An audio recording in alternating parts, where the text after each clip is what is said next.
উত্তমটা গ্রহণ করবো না, এটাই আমরা আপনাদেরকে জানানোর চেষ্টা করি। এবার হচ্ছে সাহাবায়ে কেরাম আল্লাহ রাসূলের কথাকে মূল্যায়ন করেছে। আজ থেকে আমরা যখন জানবো যে এটাই সবচেয়ে উত্তম কোরআন হাদিসের মধ্যে, তাহলে আমরা কোনটা আমল করব? উত্তম আমলটা করবো ইনশাআল্লাহ। শপথ নিয়ে যান। আরো একটা হাদিস শুনুন কিভাবে সাহাবায়ে কেরামগণ আল্লাহ রাসূলের কথাকে মূল্যায়ন করতেন।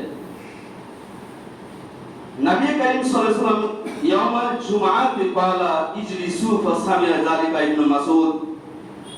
জুমার খুতবা দিচ্ছেন নবী সাল্লাল্লাহু আলাইহি সাল্লাম, আর এমন সময় একটা নির্দেশ দিলেন, ইজলিস, তোমরা যে অবস্থায় আছো বসে যাও।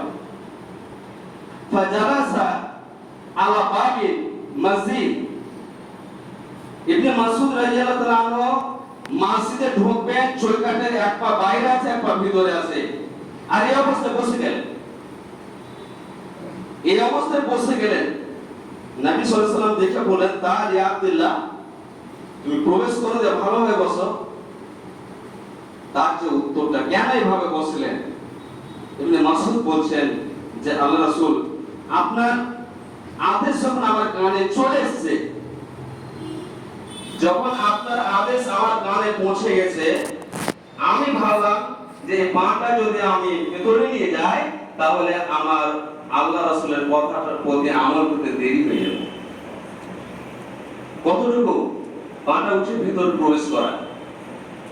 আজকে আমরা জীবন পার করে দেই, কিন্তু শুধু বাহানা করে করে আমরা সে হাদিসের উপর আমল করতে চাই না। তাহলে আমরা কিভাবে নবী সাল্লাল্লাহু আলাইহি সাল্লামের শাফাত পাবো, এটা আশা করতে পারি? আমাকে সব থেকে যে পদ্ধতিকে গুরুত্ব দিতে হবে সেটা হচ্ছে নবী করিম সাল্লাল্লাহু আলাইহি সাল্লামের পদ্ধতি। সবচেয়ে উত্তম পদ্ধতি হচ্ছে কোরআন হাদিসের পদ্ধতি, আর এটাই হচ্ছে নবী করিম সাল্লাল্লাহু আলাইহি সাল্লামের পদ্ধতি। আলাইহিস সালাম আমাদেরকে এই বিষয়গুলি আমাদেরকে অবশ্যই মনে রাখতে হবে। আর একটি ঘটনা শোনাই আপনাদেরকে, যে কিভাবে সাহাবায়ে কেরাম আল্লাহ রাসূলের অনুসরণ করেছেন।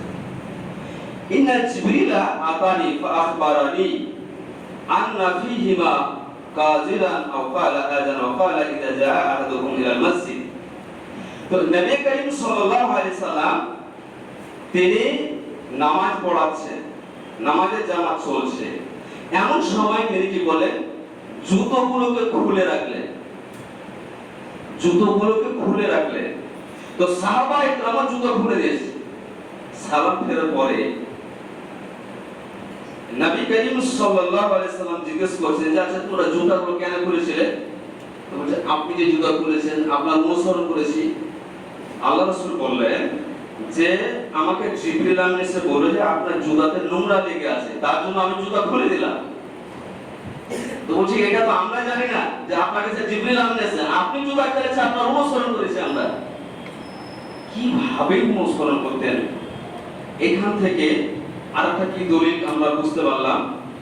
দেখ এখানে শব্দ আছে ইজা জাআ আহাদুকুম ইলাল মসজিদ, মসজিদে জুতা পরে আসতেন। সে সময় কিন্তু এরকম মার্বেল লাগা মসজিদ ছিল না, উপরে খেজুর পাতা ছাউনি আর নিচে মরুভূমির বালু।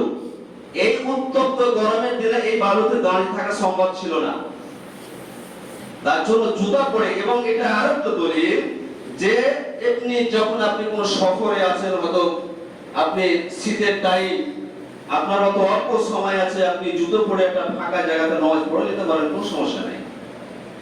এখানে কোন রকমের কথা বলবেন না যে এটা এতদিন শুনেনি।